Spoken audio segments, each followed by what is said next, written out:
दरम्यान विधान परिषदेच्या 11 जागांवर निवडणूक जाहीर झालेली आहे। 12 जुलैला मतदान आणि मतमोजणी होणार आहे, तर 2 जुलैला अर्ज भरण्याची शेवटची तारीख आहे। 5 जुलैला अर्ज मागे घेण्याची अंतिम मुदत आहे। या क्षणाची मोठी बातमी आपण बघतोय। सागर कुलकर्णी आपले प्रतिनिधी आपल्यासोबत फोन लाईनवरून जोडले गेले, त्यांच्याकडून अधिकचे अपडेट्स घेऊया। सागर, विधान परिषदेच्या 11 जागांवर निवडणुका जाहीर झाल्यात, काय अपडेट्स द्या?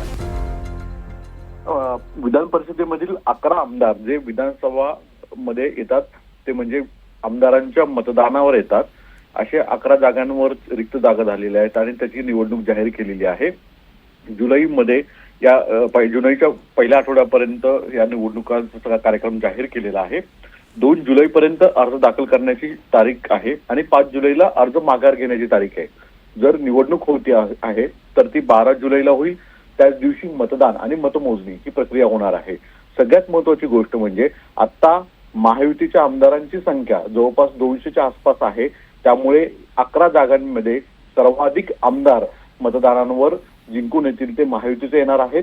दुसरं म्हणजे जवळपास 42.33% हे एक आमदारला मतं लागणार आहेत जिंकण्यासाठी, त्यामुळे महाविकास आघाडीकडे अवघे जी मतांची आकडेवारी आहे आमदारांची त्या आधारावर किमान 2 आमदार जिंकून येतील असं चित्र आहे। त्यामुळे 8 ते 9 जागा या महायुतीच्या वाढणार आहेत आणि विधान परिषदेमध्ये बहुमत देखील वाढणार आहे, हे महत्त्वाची गोष्ट आहे। निश्चितच सागर, या संदर्भातले अधिकचे अपडेट्स आम्ही तुमच्याकडून घेणार आहोत। तुर्तास धन्यवाद।